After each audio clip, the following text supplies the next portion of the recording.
You ask Tiger to solve. This deals with linear equations with one unknown.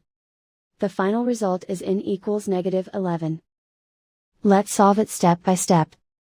Simplify the expression. Expand the parentheses. Simplify the arithmetic. Group like terms.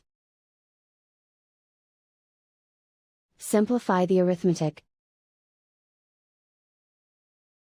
Group all constants on the right side of the equation. Subtract 41 from both sides.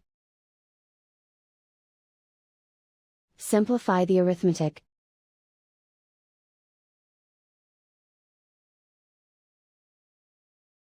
Isolate the n. Divide both sides by 4. Simplify the fraction. Find the greatest common factor of the numerator and denominator. Factor out and cancel the greatest common factor. And so the final result is n equals -11.